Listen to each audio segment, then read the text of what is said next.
बीदर के बहुत चर्चित कांग्रेस नेता मन्नान सेठ के घर पुलिस ने छापा मारकर उनके मकान से कुछ साड़ियां और ऑटो ड्राइवर के यूनिफॉर्म का कपड़ा बरामद किया है, जो बड़ी संख्या में मिला है। इस संबंध में केपी न्यूज के संवाददाता असलम खान ने मन्नान सेठ से संपर्क कर उनके घर पर बात की, जहां मन्नान सेठ ने इस छापेमारी के बारे में विस्तार से बताया।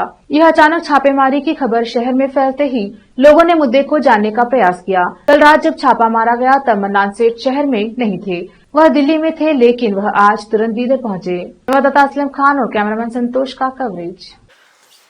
दर्शकों, आज है हम कांग्रेस सीनियर नेता अब्दुल मन्नान सेठ के घर पर।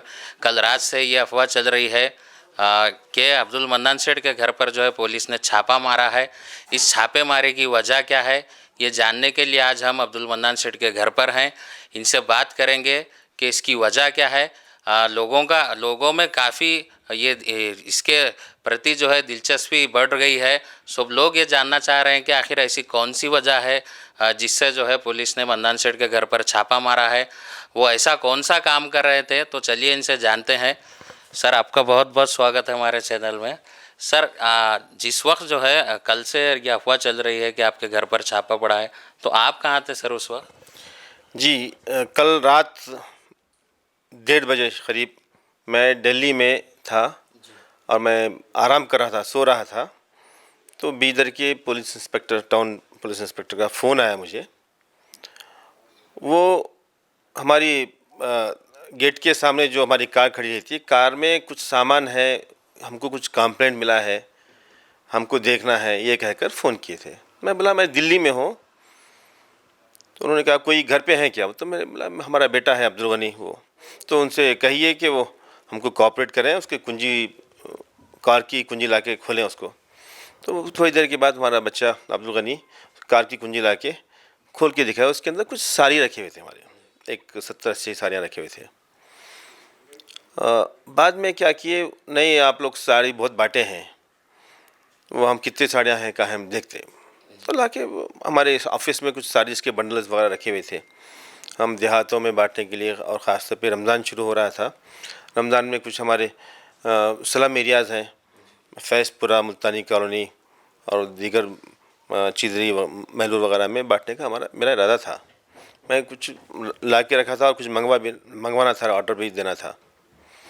वो देखकर उसको ज़ब्त करने की बात किए, उसको लेके जाने की बात किए। तो कल रात 1:30 बजे से करीब 11 बजे तक ये सिलसिला चला। पुलिस के 2 जीप थे, इंस्पेक्टर थे और सर्कल इंस्पेक्टर आए थे, एक लेडी कांस्टेबल भी साथ में थे। तो सुबह 11 बजे तक चला ये। तो सर, पुलिस जो है आज सुबह 11 बजे तक ये मामला चला। इसके बाद जो है पुलिस को ऐसा क्या सेटिस्फेक्शन, उनको क्या मिला? क्या उन्होंने आपसे जीएसटी किए, ऐसे कौन से बिल पूछे जो आपने उनको बताने के बाद? पुलिस तो अभी यहाँ पर नहीं दिख रही है, सिर्फ एक उनको सिक्योरिटी के लिए यहाँ पर रख कर गए हैं। तो ऐसे कौन से डॉक्यूमेंट्स आपने उनको दिखाए जिसके बाद पुलिस यहाँ से गई? वो बग़ैर किसी क़ानूनी कार्रवाई के ये हमारा सामान वो ले जाना चाह रहे थे। हम बोले आप ले जा सकते हैं, हम कोऑपरेट करते हैं, इसका पंचनामा करके इसको ज़ब्त कीजिए, ज़ब्त करके ले जाइए। तो वो क़ानूनी इसकी पेचीदगियाँ समझकर वो ज़रा उलझ गए। 1 घंटा लेट किए सोचने में, क्या वाकई इसका पंचनामा किया जा सकता है, नहीं किया जा सकता है, इसको ज़ब्त किया जा सकता है या किया जा सकता है। फिर अपने हायर ऑफिशियल्स को पूछ के पछाड़ के बाद में क्या किए, रात को फिर 3 साढ़े 3 बजे असिस्टेंट कमिश्नर कमर्शियल टैक्स को बुलाए। वो क्योंकि पुलिस नहीं कर सकती काम वो, तो उनको बुलाए, उनको बुला करके फिर हम ज़ब्त करते बोले। ठीक है भी, आप कानूनी कार्रवाई कीजिए, उसका पंचनामा कीजिए और ज़ब्त कीजिए। अच्छा, क्यों ज़ब्त करना चाहते हैं आप? तो आपके पास जीएसटी का बिल नहीं है। तो इत्तेफाक से हमारे पास सुबह 6 बजे के वक्त एक जीएसटी का बिल मिला, हमारे पास था, जो भरे थे। और हमारे बेंगलुरु में हमारे छोटे बेटे के पास एक बिल था, वो आ गया। वो बताने के बाद वो खामोश हो गए, चले गए। फिर 6 साढ़े 6 बजे गए और 9 बजे फिर वापस आए। आके उसको एक तरफ रखवा करके 1-2 पुलिस वालों को यहाँ पे पहरे पे बिठा के गए हैं। वो 11 बजे तक यहीं पे थे, जब 11 बजे से 2 पुलिस वाले यहाँ पहरे पे बैठे हुए हैं। उनको डर है कि हम ये सामान कहीं शिफ्ट कर सकते हैं। बल्कि दरअसल ये सारीज़, ये ऑटो रिक्शा ड्राइवर्स का यूनिफॉर्म मैं लोगों में बांटने के लिए लाया था। देखिए, यही सवाल है हमारा। काफ़ी दिनों से जो है आप लगातार जो है जनता के बीच में कुछ ना कुछ इवेंट्स कराते हुए, प्रोग्राम कराते हुए नज़र आ रहे हैं। इसके अलावा भी ऑटो ड्राइवर्स को जो है आप यूनिफॉर्म देना, पैसे देना, बागीना जो आप लेकर आए थे महिलाओं के लिए एक पैकेज था, वो उसमें साड़ी और उनका जो भी सिंदूर था, ये चीज़ें जो आप कर रहे थे, तो आपको क्या लगता है कि सर किसी पॉलिटिकल लीडर को कि आपके इन कामों से डर लग रहा है? हो सकता है। मैं इन तमाम कामों के ज़रिए अवाम में जा रहा हूँ, लोगों से मिल रहा हूँ और इससे लोग बहुत पसंद कर रहे हैं और इससे लोगों में मेरी मकबूलियत बहुत बढ़ रही है। इससे शायद लोग डरे हुए हैं और कुछ कंप्लेंट्स किए, बता रहे थे पुलिस वाले कि कोई कंप्लेंट किए बोल के। हो सकता है कोई कंप्लेंट किए। आपको किसी पर शक है सर, किसने किया होगा? बीदर की पूरी अवाम जानती है किसने किया होगा। मैं गैर ज़रूरी बोलकर किसी को अहमियत देना नहीं चाहता। लोगों का अंदाज़ा है कौन कर सकता है बल्कि। इसमें मैं एक हमारे क़ायद और मशहूर लीडर मोहसिन कमाल साहब का एक शेर कहना चाहता हूँ। जितने चाहो मेरे राह में पत्थर फेंको, जितने चाहो मेरी राह में पत्थर फेंको, मैं इस ढेर पर चढ़कर ही बुलंद होना है, मुझे इस ढेर पे चढ़ के ही बुलंद होना है। मैं इनके पत्थर फेंकने से, इनकी मुखालफत से, ऐसे कंप्लेंट से डरने वाला नहीं हूँ। मैं और ताकत से काम करूँगा, अपना काम करके दिखाऊँगा। मैं जितना काम करने का अज़म रखा हूँ वो पूरा करूँगा इंशाल्लाह। सर अब ये जो साड़ियाँ बांटने का काम है, ये रुक जाएगा या जारी रहेगा?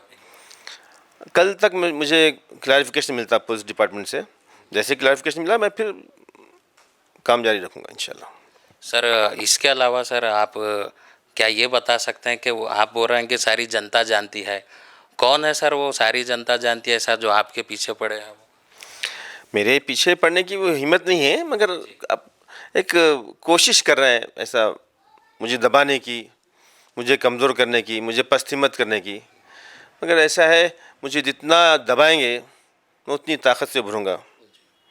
मैं पस्त हिम्मत होने वाला नहीं हूँ और हिम्मत से काम करूँगा और जोश से काम करूँगा। है कुछ मुखालिफिन हैं मुझे कमज़ोर करना चाहते हैं। सर अभी जो है ये सवाल है आपसे, आप कह रहे हैं कि टिकट आपको मिलने वाला है कांग्रेस का और विधायक कह रहे हैं कि उनको मिलेगा, तो अभी जो कुछ ही दिनों में जो टिकट का अनाउंसमेंट भी हो जाएगा कांग्रेस का, तो क्या सर अब भी आपको विश्वास है कि टिकट आपको ही मिलेगा इधर से? देखिए, मैं कांग्रेस पार्टी का एस्पिरेंट हूँ टिकट के लिए। टिकट पूछना मेरा हक़ है, मैं अपने हक़ की कोशिश कर रहा हूँ। मैं गुज़िश्ता 38 साल से 40 साल से कांग्रेस पार्टी में हूँ। मैं पहली मर्तबा नहीं पूछ रहा। 1994 से लेकर आज तक सिर्फ एक मर्तबा 2013 में नहीं पूछा, हमेशा पूछता हूँ। कोई नया काम नहीं, नई बात नहीं मेरे लिए। सर पिछली बार जो है आपने एमपी के लिए टिकट पूछा था, फिर अभी एमएलए के लिए, तो लोगों का कहना है कि पिछली बार मन्नान सेठ जो है ईश्वर खंडरे के ही खिलाफ टिकट पूछे थे, अभी रहीम खान के खिलाफ, तो लोग कह रहे हैं कि पंगा लेने की आदत है मन्नान सेठ की। ये खिलाफ नहीं है, ये हमारा हक़ है। ये मुखालिफत, देखिए कोई आदमी कोई लीडर किसी इलेक्टेड पोस्ट पे होता है तो उसकी जागीर नहीं होती, वो एक पीरियड के लिए होता है। वो पीरियड ख़त्म होने के बाद फिर सबको इक्वल मौका रहता उसके अंदर हक़ पूछने का। हम किसी की जागीर पूछ रहे हैं तो पंगा लेना होता है। अगर कोई शख्स इलेक्टेड पोस्ट को जागीर समझता है तो वो डेमोक्रेसी को मानता नहीं है। मैं तो डेमोक्रेसी पे यकीन रखने वाला आदमी हूँ। 5 साल के लिए इलेक्टेड आदमी 5 साल ख़त्म होने के बाद फिर उसको इलेक्ट होना पड़ता है, वो इलेक्टरल प्रोसीजर से गुजरना पड़ता है। उसमें हर आदमी को पूछने का राइट है, हक़ है। अगर ये वो हक़ को ख़त्म कर दे तो डेमोक्रेसी ख़त्म हो जाती है। हम एक डेमोक्रेटिक कंट्री में हैं, हम संविधान को मानते हैं, डेमोक्रेसी को मानते हैं, और फिर ऐसी बात करना, पंगा लेने की बात ये हो ही नहीं सकती। पंगा लेने की बात खत्म ही नहीं है, मेरा हक़ है, मैं पूछता हूँ। सर 35 साल में जो है आप जिस रफ्तार से इस बार चुनाव में उतरे हैं मैदान में, 35 साल में क्यों नहीं उतरे?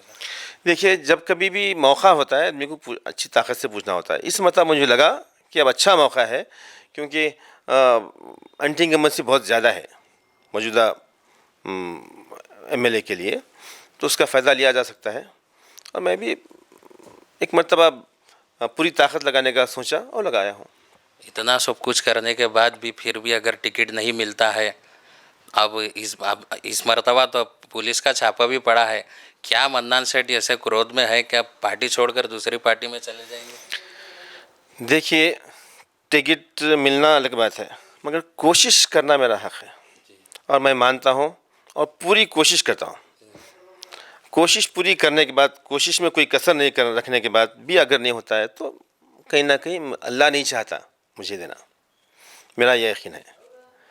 मेरी कोशिश पे मेरी ताकत के बलबूते पे मैं हासिल करता हूँ, मैं नहीं बोलता। मेरी कोशिश के बाद अल्लाह की मदद होना पड़ता है। अल्लाह की मदद मेरे ताइद मेरे हक़ में है तो मुझे टिकट मिलेगा। अगर अल्लाह नहीं बनाना चाहता मुझे एमएलए तो टिकट ही नहीं दिलाता अल्लाह ताला।